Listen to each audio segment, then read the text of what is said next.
Dish. ஆனா வந்து ஒரு வித்தியாசமான ஐடியான்னு தான் சொல்லணும் இல்லையா? நம்ம எப்பவுமே இதை வந்து சால்ட்டோட தான் வந்து நினைச்சு பார்த்துருக்கோம், பட் சர்க்கரையோட நினைச்சு பார்த்ததில்ல. ஐ திங்க் டேஸ்ட் எப்படி இருக்கும் தெரியல, அஃப்கோர்ஸ் நல்லா இருக்கும்னு நினைக்கிறேன். ஏன்னா சுகர் இருக்கு, அதே மாதிரி தேன் ஹனி இருக்கு இல்லையா?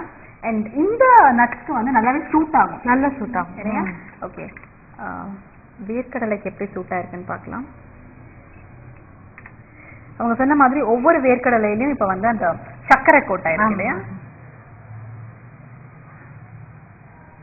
நல்லா முறுமுறுன்னு மேல சக்கரை கூட முறுமுறுன்னு. ஆமா. And we see for பாதாம்,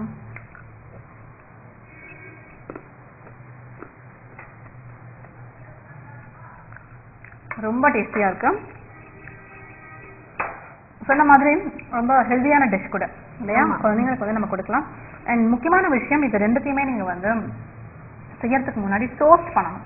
ஆமா, அப்பதான் வந்து அந்த கிறிஸ்பினஸ் நமக்கு வந்து நல்லா வந்து சவுக்குன்னு உள்ள வந்து நம்ம ரொம்ப நாள் ஸ்டோர் பண்ணி வைக்கிறோம்னு வச்சுக்கோங்களேன், இந்த பாதாமோ இந்த வேர்க்கடலையோ அது கொஞ்சம் உள்ள நமுத்து போன மாதிரி இருக்கும். ஆமா, ஸோ அதனால பெட்டர் நீங்க செய்யறதுக்கு முன்னாடி நல்லா வெறும் வானலியில நல்லா நீங்க டோஸ்ட் பண்ணலாம், இல்ல ஓவன்ல வச்சு நல்லா டோஸ்ட் பண்ணலாம் இல்லையா? அதுக்கப்புறம் செஞ்சீங்கன்னா ரொம்பவே நல்லா இருக்கு, நல்ல கிறிஸ்பியா இருக்கு.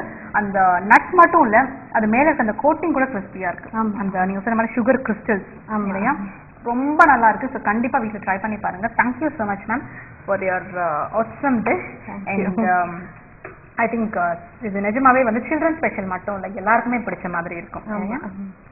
இன்னைக்கு நம்ம பார்த்த ஹனி ரோஸ்டட் நட்ஸ் ரொம்ப டிஃப்ரெண்ட்டாக இருந்தது. இது வந்து ஒரு சில்ட்ரன் ஸ்பெஷல் அப்படின்னு கூட சொல்லலாம். ரொம்ப டேஸ்டியாகவும் இருந்தது. ஸோ கண்டிப்பாக நீங்களும் வீட்டில் ட்ரை பண்ணி பாருங்க.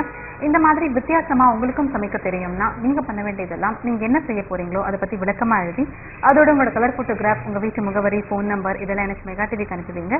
கண்டிப்பாக உங்களோட சமையலும் இந்த ருசி பகுதியில் இடம்பெறும். இப்போ